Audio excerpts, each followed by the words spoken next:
Bienvenue sur Alma Berta. Je vous retrouve aujourd'hui pour la 4e et dernière partie de l'occulte. Alors abordons le dernier sujet de cette vidéo, les malédictions. Des malédictions, il y en a partout dans le monde et depuis des siècles, que ce soit en Afrique, en Asie, en Amérique ou en Europe. Chaque continent a ses propres histoires de malédictions. Les malédictions peuvent être liées à des objets, des lieux et à des personnes ou même à des familles.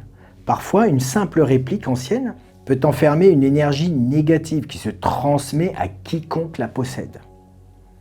Cela peut être aussi sur des lieux ou des personnes qui ont reçu un sortilège, dit un sort ou un envoûtement, même si c'est dans un passé lointain. Par exemple, des choses enterrées par un ancien propriétaire sur le terrain d'une maison, car pour X raison, il ne voulait pas la quitter.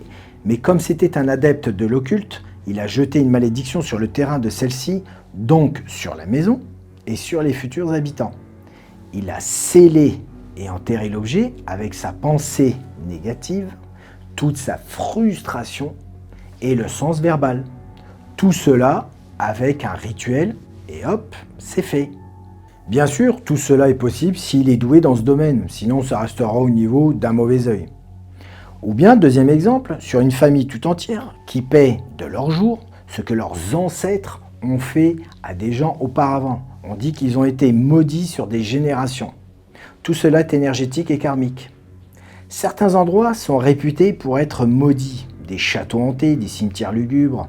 Ces lieux sont souvent associés à des événements tragiques et à des histoires de sorcellerie. Bon, là, le nettoyage énergétique, vous oubliez, hein. Car sinon vous allez danser la polka, le mambo et le cha-cha-cha en même temps. Plus vous vivrez loin de ces lieux, mieux vous vous porterez. Les malédictions peuvent être également le résultat de rituels ou de pratiques occultes. Des sorciers, des prêtresses vaudous ou même des chamans peuvent invoquer des forces obscures pour jeter des sorts sur des individus ou des communautés. Malheureusement, beaucoup de gens en parlent comme si cela n'était que spirituel. Les oiseaux volent, l'eau mouille et le ciel est bleu. Sur une autre planète en définition, hein. Méfiance, car il y a plein de dérives, surtout dans ce domaine. Il y a aussi les malédictions qui sont attachées à des personnes spécifiques. Des légendes urbaines racontent des histoires de personnes maudites condamnées à vivre une vie de malheur et de désastre. Alors comment se protéger des malédictions ? Il n'y a pas de réponse définitive. Certaines personnes croient en l'utilisation de talismans ou d'amulettes pour conjurer le mauvais sort, tandis que d'autres préfèrent se tourner vers des rituels de purification. Dans une prochaine vidéo, je vous donnerai des astuces de protection et comment purifier ou nettoyer énergétiquement un lieu vous-même. Bien sûr, pas un cimetière ni un château hanté, on est bien d'accord. Des fois, vous vous demandez, mais pourquoi ces gens font du mal avec l'aide de l'occulte ? Eh bien, la réponse, c'est que de toute chose émane de frustration, quelle qu'elle soit. Soit c'est physique, soit c'est intellectuel, soit sexuel, ou bien au niveau de l'argent, ou bien tout cela réuni.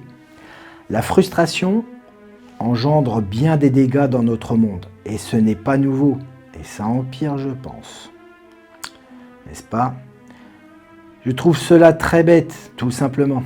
Exemple, il y a des gens qui croient en la magie noire ou à la sorcellerie, ou autre, mais ne croient pas en l'au-delà. C'est fou, non? Il y a aussi les personnes qui ne croient qu'au bien et pas au mal. Et celle-ci est pas mal aussi, les personnes qui croient qu'aux forces positives et pas aux forces négatives.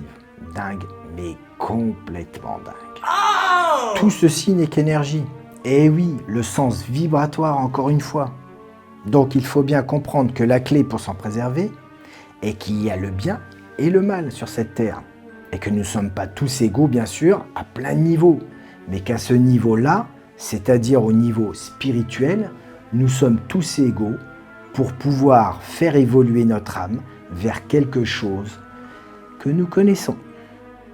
Donc il faut se développer dans ce sens car notre âme en a besoin. Tout ceci, tout ce que nous vivons est un combat spirituel. Surtout en ce moment, tout est esprit. Voilà, j'espère que cette dernière vidéo sur l'occulte vous a plu et qu'elle vous a permis d'en apprendre davantage sur tous ces sujets autant fascinants qu'intrigants.